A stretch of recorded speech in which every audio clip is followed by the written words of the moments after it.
As the scene unfolds before us, we see that a guy is forging something very passionately. While he was forging, an old man appears in the room and exclaims with, "Damn Curie sword." While holding the sword, he asked the boy if he had forged that sword, to which he replied with a yes and said that was right. The old man appeared to be Donga, who was the owner of the Donga weapon shop, and the boy who was forging the sword was Curie Helen. Seeing the confused look of the old man, he asked him about what it was, to which he rather asked him another question about how long since he came here. The boy replied that it was about a year now. The old man exclaimed and said, "For the little son to finally come home, what a waste." He asked him not to go back to the time when he said, "Does a smith choose his lineage?" The boy was confused, so he asked him what that meant, to which the old man replied that there was nothing else he could teach the boy. He added that from there onwards, he will have to confront the world by himself. After saying all that, he took hold of the boy's hair and started dragging him somewhere, which was hurting the boy. The master claimed that the boy had a frightful talent, and so he should just continue to forge metal every day, as his hands will become dull if he takes rest. To which the boy agreed and asked if he was getting a profession and thanked his master for it. It started about a year ago as we dive into the past, where a kid was trying to grab an apple off the tree while his parents were stopping him. His mother said that if it is only for the apple then she will buy it,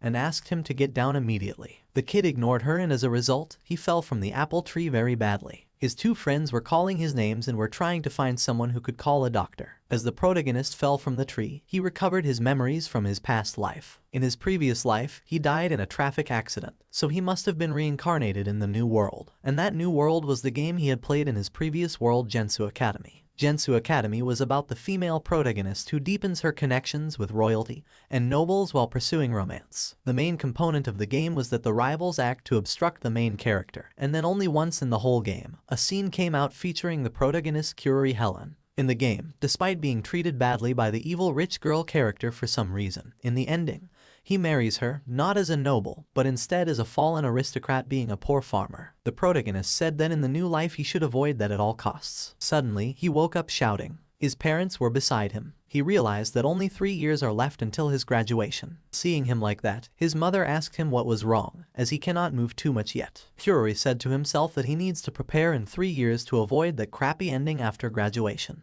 He mentioned to himself that he has to do everything that he can. Now coming back to his present life, he did a magical diet and various things and also got a profession in his hands. When he reached home he announced his presence. Maids greeted him and welcomed him. He thought that anyway his father was also there, so it should be peaceful for a while. As he was trying to find his parents, he saw that in the hall, a man was standing who was saying that the villagers are decreasing. He hid behind the door to hear the full conversation. On the other hand, his father asked the man if it was peaceful and safe, and his mother agreed to it. Curie wondered to himself that as villagers are decreasing, how can his parents be acting like it was nothing? After Curie came home, this problem suddenly appeared. When his parents saw him, they also welcomed him. He mentioned within himself that it was wrong. It was still too easy to fail, and so he has to do his best. He exclaimed that what he has to do is to grasp the current situation and to take measures in the future. Suddenly, he realized that he can rely on the keeper of his library. Curie goes to his library and shouts if his old man Morin was there. The name of the librarian seemed to be Morin,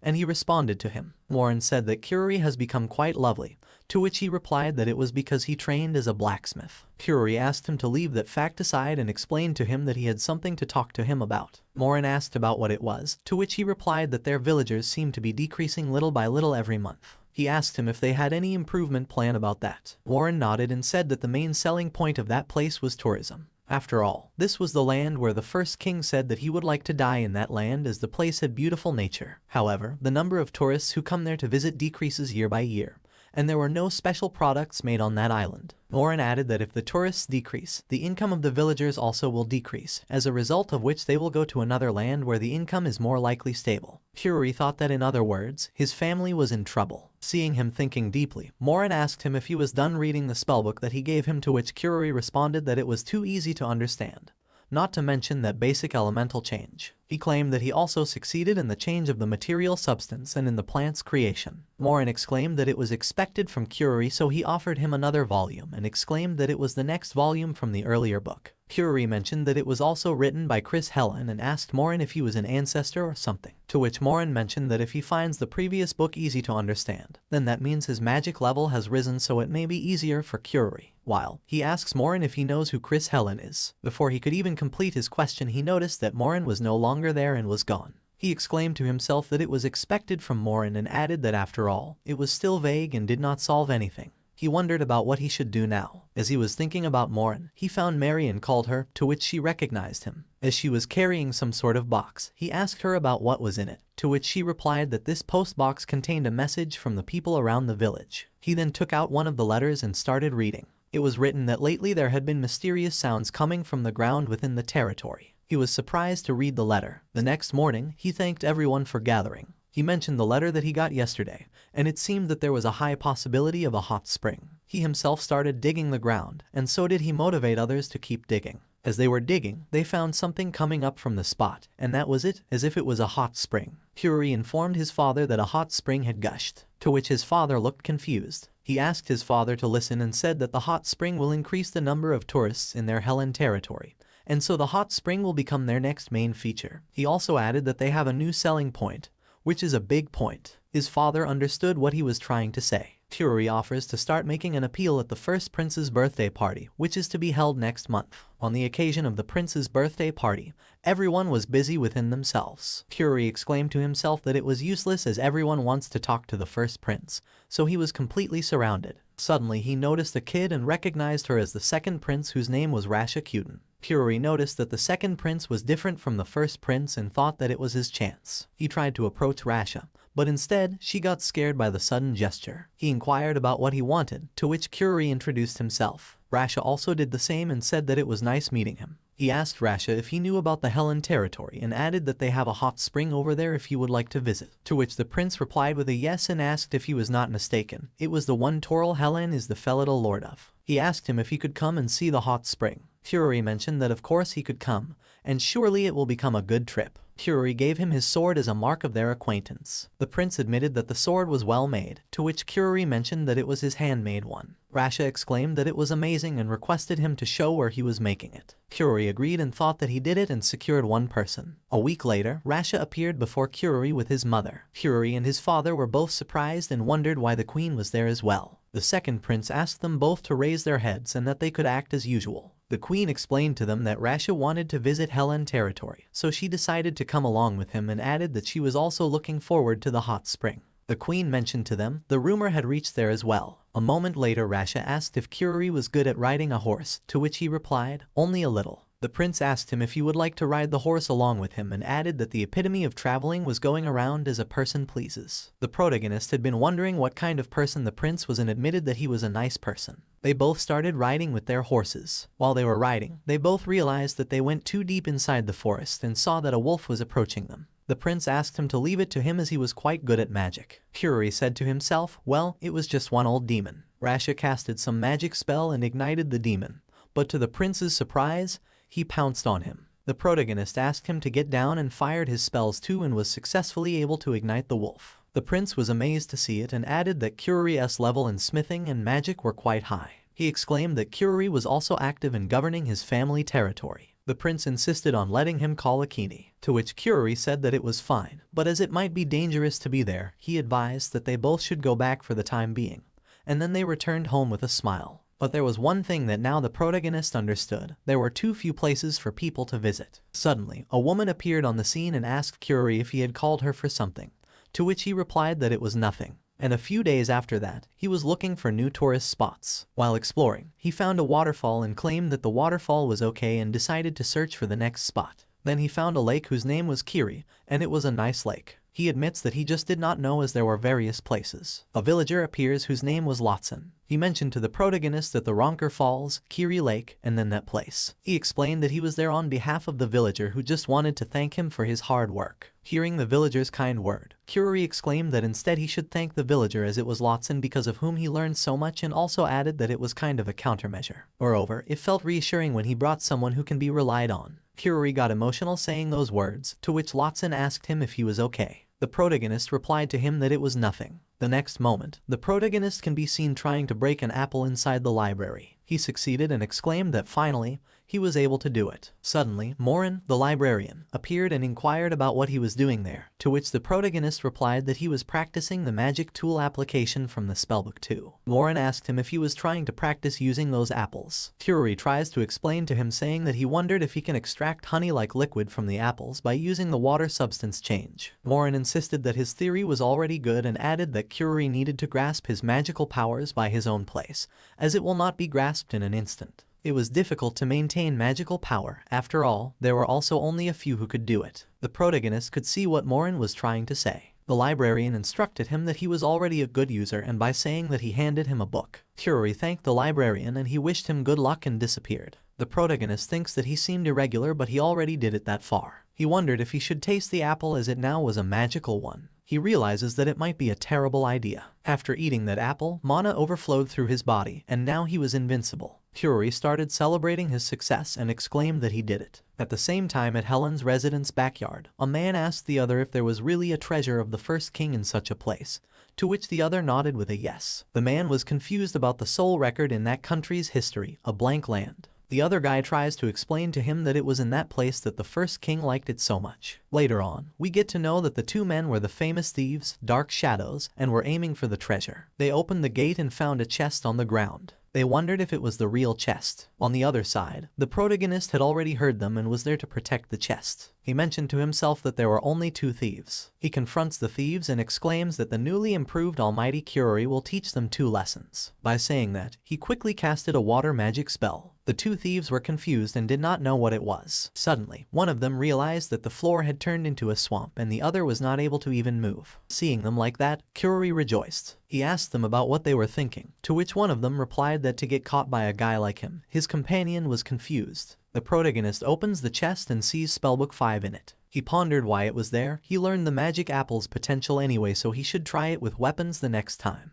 The 2 thieves requested Kyuri to not leave them like that. Next morning in the castle, thieves were asked to walk faster by the prisoner. Villagers mutter within themselves how Kyuri has subdued the Dark Shadow members, and that the rumor even says they have not taken anything even though they were the big shot thieves. The other villager exclaimed that perhaps the Felidal household has nothing of value, to which some other person replied that certainly they did not have any luxurious things, and added that he had seen the crotch of the Lord's pants which had a tear on them once. The other one inquired if they surely couldn't be troubled on food, as he was the Lord. Even Kyuri is now so thin as compared to before, and added that tax had not risen much. And then we hear a voice coming from the castle asking to make sure Kyuri had not forgotten anything. His mother asked him to be a good boy, while his father instructed him that if something happens, he should make sure to tell them right away. Kyuri said to himself that the time has come. He nodded to his parents and claimed that he was fine, as he was just entering the school after all. However, in the next 3 years, it was not an exaggeration to say that his future life will be decided. Suddenly, villagers called him, and when he was in front of them, they gave him some money, saying that they made a little extra earning. And the other one mentioned that it was from everyone and was a farewell gift, to which Kyuri replied that they did not have to do so but thanked them, and added that he will use it carefully. Back to the carriage, he went and bid a goodbye to everyone. Suddenly, the carriage man stopped the carriage and mentioned to him that there seemed to be a woman who was carrying a huge bag ahead. Kyuri asked him if he should give her a ride, to which the carriage man said that it was dangerous if she encountered a beast after all. She no doubt had beautiful hairs, those composed features that seemed to give a feeling of peace, and she was also dressed like a commoner. As the scene unfolds, the protagonist realizes that he cannot be wrong, as he was already bumping into the protagonist. He recognized that girl is from the Gensu Academy. Her name was Iris Palala. He wondered now what he should do, and wondered if it was okay for a side character like him to meet the protagonist like that. No, it was not. The other moment he thought but she might be feeling unwell after all, and added if he can just abandon a frail girl. He realizes that he must not leave her like that. The carriage man asked him about what he should do now as a human being. He should call her out. Kyuri said that now he will at least try to talk to her, as this was an unexpected event, though he was sure that it would work out somehow. With a smile, he asked her if everything was right and inquired if she was okay, to which the girl replied to him that she just got tired, so she decided to take a rest. He thought to bid her goodbye but couldn't do so, and asked if she perhaps headed to Elenor Academy. She nodded and exclaimed that Kyuri was right. She asked him about how he knew, to which he replied that he was also on his way to Elenor Academy after all, and so he had a guess that she might be the same.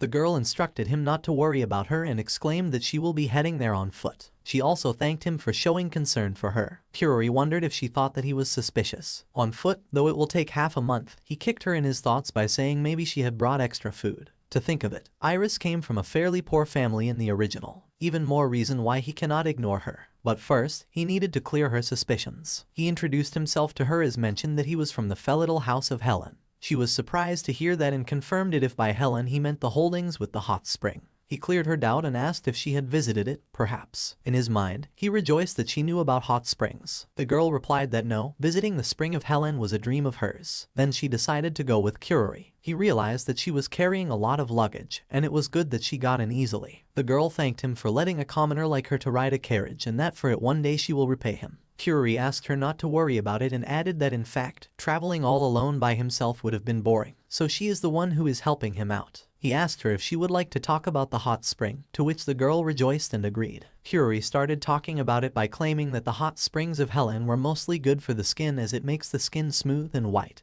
And recently they learned that drinking its water was also beneficial for the body. She was amazed and admitted that this was the first time she was hearing something like that. Later on, he grabbed her hand and asked her to join him for lunch, to which she hesitated and said that he did not have to do so much for her as to be treated to dinner on top of letting her ride the carriage. She was sad that she will never be able to repay her debt if he does that all. To which he said that it was fine and not to worry about it as for real it was not a problem. Kurori says to himself, in that case maybe he should tell her that meeting like this already deviates from the original game. He mentioned to her that there was something important to tell her. She inquired him about what was happening so suddenly. He exclaimed to her that life at school might not be that fun and that she will probably be discriminated against for being a commoner. He told her by discrimination he meant about being blue eyes and people will say that she was bound by her fate, and all. The girl said that Kurori was as vague as she did not understand anything, to which he replied to her that it meant sitting with him and having lunch. The girl seemed a bit hurt and said that she was not going to do so. The carriage man, seeing them arguing, asked about what they were doing. He asked them to get inside the cabin where they took a seat at the table. After Kurori showed her sympathy, reservations and suspicion slowly went away. Iris slowly started talking about her life. Her father was a blacksmith but he passed away when she was only 12,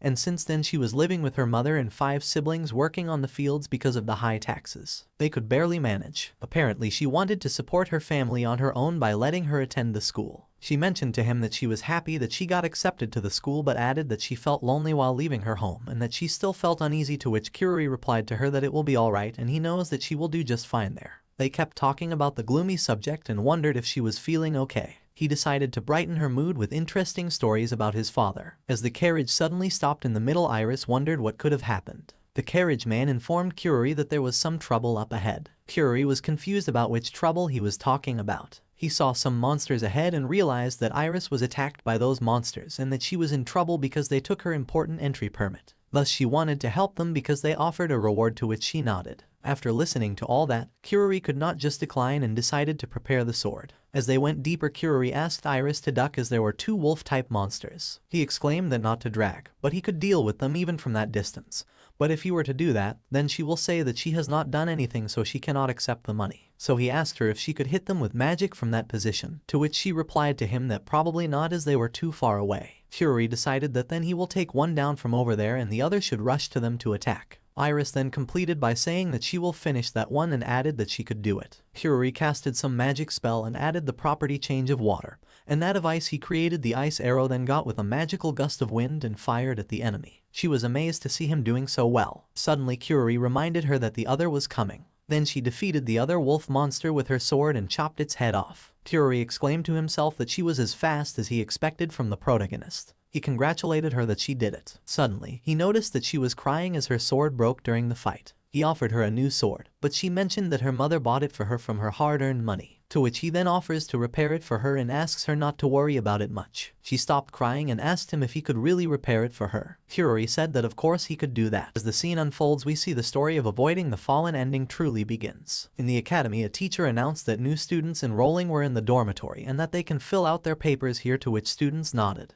The teacher added that girls had the inner building, and that boys should just go and find themselves. On reaching the dormitory, Kurori found it amazing and said that he still needed to put everything in its place and decided to scout around the academy. Well, that was his plan after all, but he was too tired for it, so instead he decided to rest and leave the scouting for the next day. In the morning, he woke up and decided to look around a bit while jogging. He realized that now that he started running around, he liked the place. The academy was pretty big, as wherever he looked, it was just colossal buildings. The scale was huge, so huge that it started to wear him down mentally. After roaming around, he finally decided to return to his room and beat Iris's sword into its shape. In his dormitory, he realized that the sword might be faster to reforge instead of mending it. As long as it looked like the original, there should be no problem. It somehow felt so relaxing to him to get back into blacksmithing after those few days, so he ignited the fireplace with his magic spell and smiled looking at it. While he was busy reforging the sword, someone made a noise at his door, to which he replied that he was coming and wondered who could have made all that noise. When he opened the gate, he found a boy standing in front of him. By looking at him, he pondered if it was not a Titan. The boy introduced himself and said that he moved in next door. He had a deep voice. Curie also introduced himself and informed him that he was Curie Helen and asked him if he was in the same year as him, to which the boy replied hi, that he's in Wing 1-2 and added that he was the son of the Royal Knight's capital, Vainlot. Curie mentioned to him that his family also owned Helen territories and that it was nice meeting him. Curie showed interest to work hard together as fellow freshmen.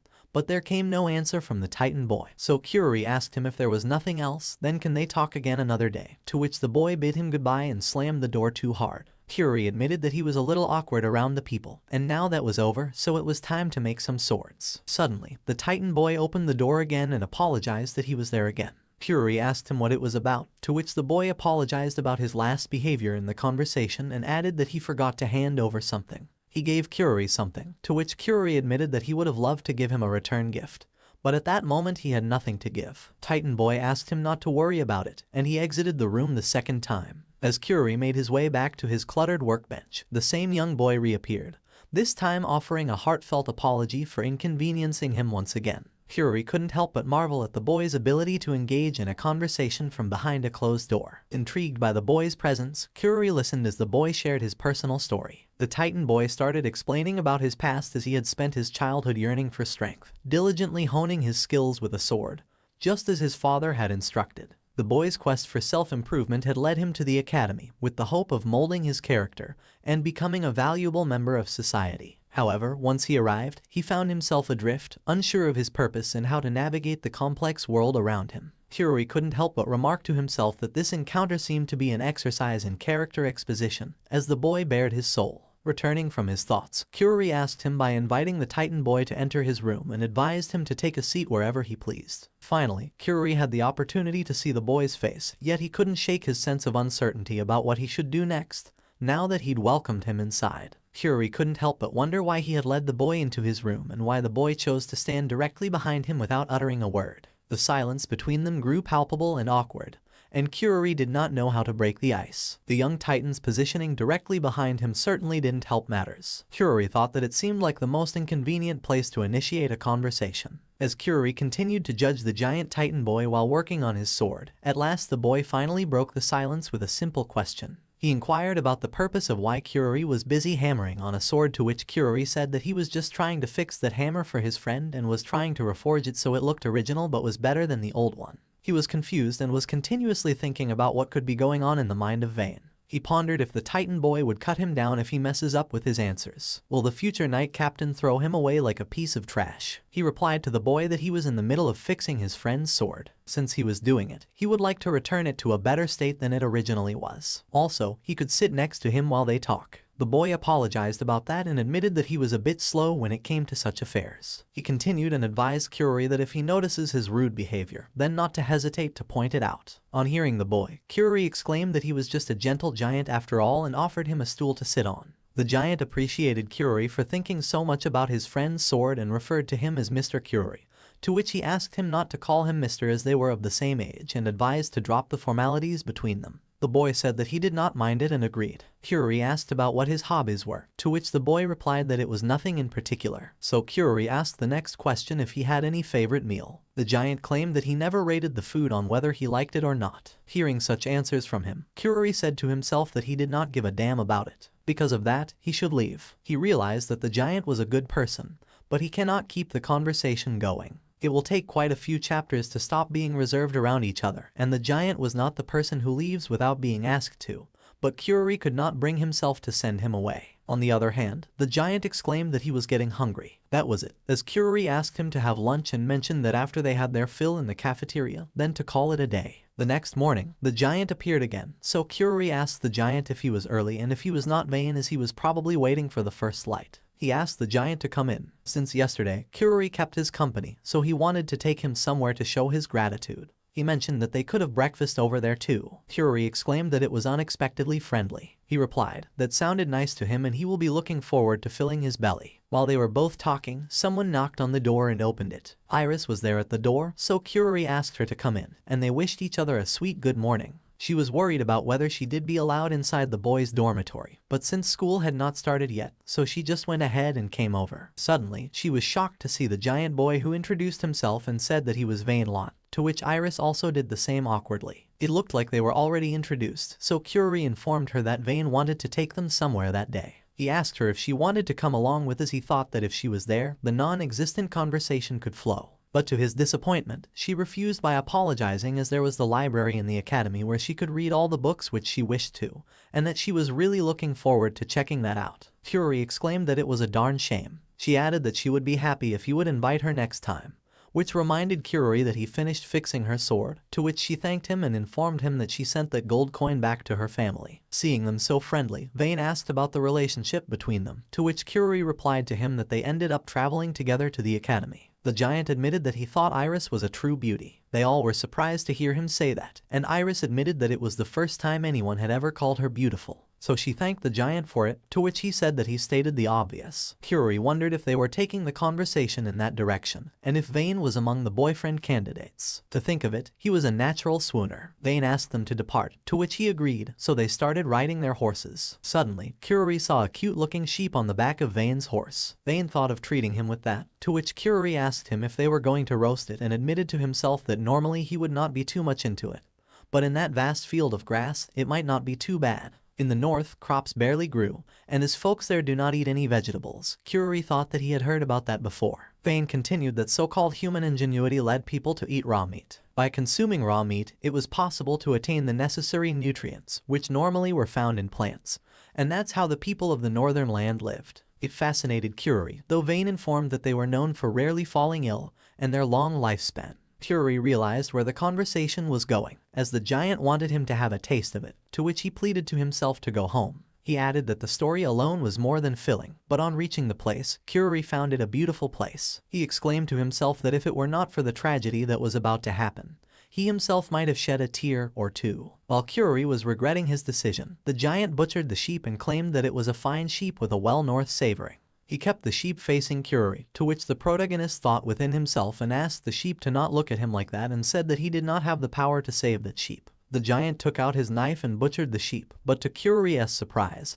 he saw his own face inside the sheep's eyes. Vane asked him if anything was wrong and if he looked into its eyes, to which he agreed. He pleaded to Vane in his thoughts to not just leave him hanging with some profound-sounding line. He asked him if it meant something when he looked into the sheep's eyes, to which the giant replied that it did not really mean anything. Kyuri knew that Vane was up to something and was giving him crap, so he asked if there were some anecdotes about it or something and requested him to answer, to which the giant replied that it was not an interesting story and added that if he looks in the eyes of the livestock, then he will think about its face while eating it. He mentioned that's what his uncle said to him and asked him not to mind it as everyone is different. He announced that it was time for the feast and presented raw meat in front of Kyuri and started eating. He exclaimed that the liver was the tastiest. Kyuri realized that he cannot tell him that after he prepared all that and decided to not lose heart and accept his kindness. For example, he says if a Sai invites him to gather strawberries, then he takes the strawberry and even removes the stem. Moreover, presents the sweetest of them all. Will he be able to refuse to take it? And like that only, he should not refuse the giant and decided to think of that bloody liver as a sweet, sweet strawberry. He decided to eat the raw meat to prove his friendship and ate it in one go. He realized that it had a mild taste. Seeing him eating the liver, the giant asked him if it was that good that it brought him to tears and admitted that it was the first time anyone showed such appreciation. Kyuri was relieved by seeing Vane smile for the first time and was glad that he ate that meat. The giant was easy to misunderstand, but he was cool. Vane exclaimed that he had never made any friends before but thought that they would get along well, to which Kyuri replied that yeah, the sheep's intestine bound them together, although that was enough raw meat for him that day. He mentioned to Kyuri on reaching the farm that he visits every room to introduce himself, but it did not seem like he will be able to become friends with anyone from 1-3. To which Kyuri admitted that it was hard to become friends with just anyone and that he did his best not to worry about that. Vane exclaimed that even though they were fellow humans, people were capable of both loving and hating each other, so he wondered what the difference was. Kyuri expected that it was not something that he thought of daily. The giant interrupted him and asked him if he did not have to prepare for the next day's class placement tests, to which Kyuri said that he thought he had both written and physical tests down, as he was learning every day, and was training since his childhood. Vane was also confident about the physical one, but for the written test, he was unsure. Anyway, he said that he will try to aim as high as he can. He asked Kyuri if the top 40 made it to Class A, to which Kyuri replied that if nothing extraordinary happened. As the scene unfolded, we see that someone appears at the door of Kyuri, and they wonder who the energetic visitor could be. They both realize that the banging of the door is coming from Kyuri's door. Vane decides to see who is at the door, to which Kyuri thinks to himself that whoever they are in trouble unless they have some important business. Vane's appearance should scare them off. When he opens the door, the lady asks, without even looking at him, if it's Kyuri Helen's room. When she sees Vane, she gets scared but courageously says that although she cannot see his face, she presumes that he's Kyuri and adds that she's there to ask a favor from him. Vane clears her doubts and says that he's not Kyuri. The girl asks him if he could be a friend of his. If so, could he call Kyuri there for her? To which Vane asks her to go away as he cannot do that. Kyuri gets surprised about why Vane was sending the girl away. On hearing Vane's rude words, the girl gets triggered and refers to him as a scoundrel. She asks him why he's in Kyuri's room, as he must be up to no good. Vane asks her what if he was, to which the girl says that then she will just have to remove him from there. Seeing Vane talking like that to the girl, Kyuri comes forward and asks him why he's facing off with her like that, to which Vane replies that it's because she's someone very rude. Kyuri asks the giant to wait inside while he takes care of her, to which Vane nods and goes away. Kyuri then gets to the door and introduces himself to her. He asks her if the two had met before. The girl introduces herself as crossing Americ and mentions that it's an honor for her to meet him. She says that she's relieved to see him just as she imagined, to which Kyuri replies that it's good meeting her. He asks her if there's something he can help her with, to which the girl shows her interest and exclaims that she wants to be like his disciple. She has heard tales of his skills with the sword and magic. She adds that she also wants to obtain such strength and asks him if he can teach her the secrets of his powers. Kyuri looks confused and inquires if she wants to come inside for the time being, to which she agrees and goes inside. Kyuri raises a concern to himself, thinking that it's not good, as it feels like whenever something troublesome happens, he just lets people inside to put it off. Vane asked her to leave if she was done there, to which she got offended. The protagonist exclaimed to himself that she should stop it, as she will get eaten by chance, and that she did not stand a chance in front of him. When they were settled in the chairs, he inquired if Crossy was also in the same year as him. Then he asked her why she wanted to become his disciple, to which she replied that she wanted to become stronger. She accidentally met Iris, who told her that he was the one she should seek out. She added that she had heard that he could finish off any beast in seconds and that he was trained so much that his body was as hard as steel. He thought that the story might have been a bit embellished. Vane chimed in and asked why a girl needs to become so strong, which offended the girl. She referred to him as a misogynist and asked him why it was wrong for a girl to become strong. She then added that she was not a girl, she was a man. Her statement was enough to surprise and shock both Vane and Kyuri at the same time. They started thinking about her in their heads, saying that her voice and those mannerisms were that of a woman, so she definitely was a woman. Vane thought if she was the guy, then what was he? The girl continued by saying that in any case,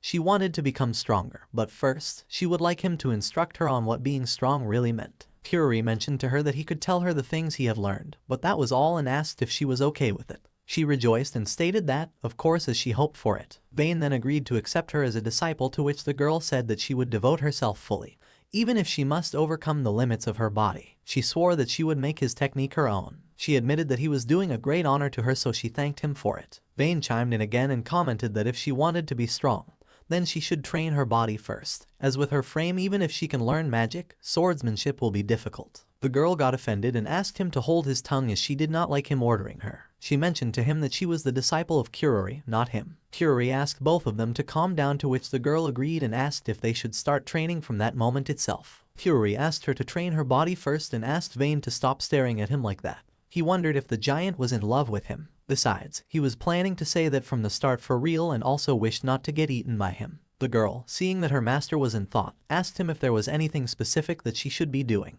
Vane chimed in by saying that whatever she wanted to do, she must need to be flexible first and to have some raw strength. Also, he asked her to build some muscles and to stretch her joints, to which Kyuri also agreed to the same. The girl agreed to that. Kyuri, lost in thought, wished to get her to get along so she would not even need him then. Vane continued to advise her to take her time to find her bearings and asked after a week to start running to build her stamina. Until then, she should focus on her flexibility. It surprised Kyuri that Vane knew so much, so he asked the girl to take whatever Vane says as his own words. She nodded obediently. He realized that she was accepting it more easily than he thought. Vane asked her to open her legs a little wider and helped her to do so. The girl asked him to stop touching a maiden's thighs, to which he replied that she said she was a man. She was taken aback and defended herself by saying that she was a man. But still, he should not touch her. She complained that he was pushing too strongly, which hurt her, to which he said if it hurts, then that means she has been slacking off until then. While Kyuri was busy beating a sword, the girl asked Vane to shut up and asked how dare he ridicule her. At the freshman's class assignment test, the teacher introduced herself as their instructor, whose name was Michelle Wu. She announced that the day was their physical test and added that they will run 10 kilometers around the school to start with, and that their time will be their score. She advised them to give their best. Kyuri was relieved that thankfully it was not a complicated test. He thought that it would be a piece of cake. Crossy was upset with Vane as he touched her skin so much and referred to him as a lecher. Vane replied that if he cannot touch her, then he has no means to help her. He stated that she will get used to it. Kyuri exclaimed that Crossy and Vane were as friendly as ever. Then suddenly he noticed that there was Iris as well as Ryle, over whom girls were drooling. There was a big fish, exclaimed Kyuri. She was the daughter of the Prime Minister and the prettiest among the freshmen. She was good at both studies and sports. He admitted that she was his type as she had sapphire eyes with beautiful long hair, and wished that her personality was not rotten. Kyuri admitted that if the girl was more modest, she would have been perfect. Her name was Eliza Duval, and her 4 knights also surrounded her. Everyone was backing away from her due to that. In the original work, Eliza was in Class A, so she would be among the top in the marathon. Thinking of what is to come, perhaps he should say hello, and that is what he did. The next moment when he said hello to her, he got shoved by one of her knights who asked him to be gone. To which he defended himself by saying that he just wanted to say hello to Eliza. He exclaimed to himself about why he was being called a minion by her knights. What does it mean to them? The knight asked him if he could not see that Eliza was preoccupied, but she was just standing there. He defended. Suddenly, Eliza stopped her by saying that it was quite enough. As she bowed in front of Kyuri, he found it a graceful bow. She came forward and stated that he must be Kyuri Helen and introduced herself as Eliza Duval. She then apologized on behalf of her friend for her rude behavior, to which he mentioned that he did not mind it and added that it was nice meeting her. Although she was far from being perfect, she hoped that they could get along well. Though Kyuri mentioned that whether he looked at her bow or her appearance overall, she was a lovely girl. To which she stated that he must have been an expert at flattering a lady. He defended himself by saying that he just spoke the honest facts, to which she thankfully accepted those words and demanded to get excuses as she needed to prepare for the test. Kyuri mentioned to her that they both must do their best in the test. Then they bid goodbye to each other. Kyuri could not believe that she was the girl who would bully Iris in the future and could not imagine that. But she was still capable of doing it and added to himself that is what makes women scary, and that he must stop falling for her charms as it was the biggest reason he was there in the academy for. Suddenly, the teacher from behind asked all the students if they were done warming up, and then the marathon began. Kyuri was able to maintain the lead somehow. The prince had already reached the goal. At that rate, he could come second. The prince mocked him by saying that it looked like he still had some strength to spare, and then congratulated him for coming second in the marathon. Though he came third, as mentioned by the instructor, he could not stomach him. He called Vane when he finished the race. He turned and appreciated him for being better than he thought, to which Kyuri also said that he also ran very well despite having a big body. He thanked Kyuri and asked if the next one was ninth. He could see someone, and later he realized that it was Iris and Eliza. Suddenly, Eliza pushed her. Seeing that, Kyuri commented that they were so desperate, which was ruining their pretty little faces. Though it made sense as they were fighting for the last 1-digit ranking as well as the first place among the girls. Kyuri wanted to scream and tell Iris that if she won, then she might be bullied because of her ranking. But he couldn't do so. He wished her to lose for his sake and for the whole world's sake. Suddenly, he saw Vane shouting at her and motivating her by saying that she could do it, just a little more, and to stay strong. To which he exclaimed to himself that the giant was dumb and that he should stop motivating her. He motivated Eliza to win the race. As the scene unfolds, we see that the race between the two, Eliza and Iris, ended, and the instructor claimed that Eliza was a bit ahead, so she won. Kyuri rejoiced, and Eliza wondered why he was so pleased to see her win. Iris appreciated Eliza for the good work and exclaimed that it was a good race. But instead of saying thank you, she twitched and slapped her hair. Seeing her reaction like that, it looked like Iris was disliked, even though they had a good match. to which Kyuri also agreed and said that it was a good match indeed, and mentioned that they got good results too. Later on, when Kyuri saw the result, he was shocked to see that Iris defeated Eliza, and the next moment defended himself by saying in his head that it cannot be helped as despite being a commoner, she was talented enough to enter that school in the whole achievement test, and she got perfect marks too. The prince was also in the first place, as he expected. In fourth place was Ryle, and he himself was in fifth place. It felt to him like dropping 2 questions stung a lot. As for Vane and Crossy, he decided to look for Vane's result first, which he was so proud about. He thought that it must be better than he expected, and as he thought so, Vane was in the 67th place. Students who had good results in the physical test would be placed in Class A, but the problem was Crossy, as she got placed in physical rank at 122, and her achievement rank was 114. She was going to be in another class due to that. She apologized and said that she was a failure as a disciple, to which he asked her not to cry as she just had to do her best next time. To which she told him while crying that from next time, she will do her best to keep up with him. Vane chimed in and stated to her that a man never cries that easily. Kyuri can help her with her studies and while he watches over her body training. Crossy got offended by his gesture and asked him to stop talking about what a man does and called him a beast too. Vane mocked her by saying that is what she gets for only eating vegetables every day, and decided to run to Kyuri's room. She asked him to stop ordering her. Kyuri was surprised and wondered if Vane was talking about going to his room. The room was well suited for studying like one's own apartment, said a boy. The boy exclaimed that he had beaten Kyuri in terms of studying, to which as a defense, Kyuri replied that he also did his best for the physical test. That aside, he asked him how he knew about his name, to which he stated that, as Kyuri was famous, he knew his name. That being said, now Kyuri asked him if his name was Ryle, to which Ryle replied that it was nice meeting him. Kyuri wondered what was about that weird pause. Also, wasn't his grip too strong? Ryle bid him goodbye by saying that they will talk more next time. After Ryle was gone for good, Iris appeared and announced happily that she got in first place, to which he said, as he expected,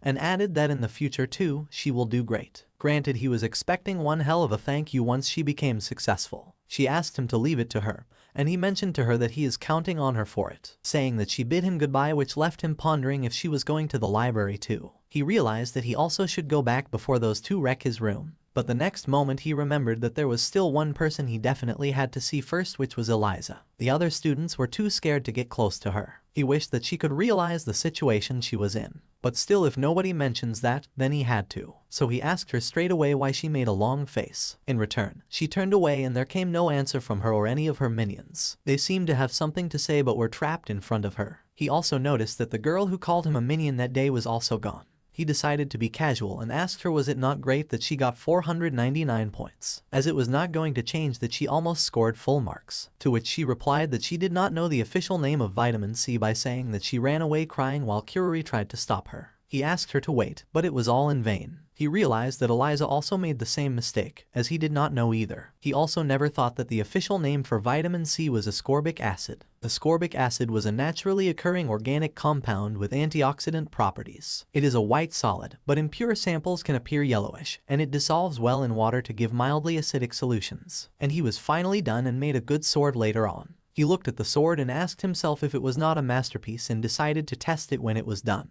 He went on to ride his horse and went towards the forest. He thought, if not mistaken, that in that forest there were a bunch of small monsters. While he was in the forest, he discovered a rotting corpse monster and realized that it was the wound of a rotting corpse demon. He added that he probably should not fight the poisonous demon, but at the same time, he wanted to test and try his new sword on it. He really could not take a ghoul on his own. Then he decided to materialize. It was the kind of magic that needed high-class authorization from the government. It was even the main subject of the third grimoire. By saying that, he exclaimed magical beast creation, those who were not visible to the naked eye. In frustration, he kicked some vegetables, and they got offended and started approaching him, which looked pretty bad to him as he quickly apologized to them and ordered them by asking them to listen to him as if he was their creator, to which they agreed. He then ordered them to restrain the monster. The next moment, he rode his horse and asked his creations to be careful about the monster's poison. He then slashed the monster's head off. He exclaimed, holding his sword, that he cut through the rumored hard-skinned ghoul. It felt like he cut through pudding. It was time for his vegetable guys to say goodbye, so he cast a spell by saying, "Thou who are not visible to the naked eyes, return to the earth." He rode his horse and hoped that maybe, a little gently, it did not hurt. Suddenly, he found a girl whom he recognized as Iris. He exclaimed to her that he did not think that she would be there too, to which she replied and explained to him that she was there hoping to collect some wild plants as she was feeling homesick because she could not eat like those back home. She mentioned to him that today she had a good meeting, to which he asked her who the person was. She replied to him that she did not know him, but she knew that he was a good person.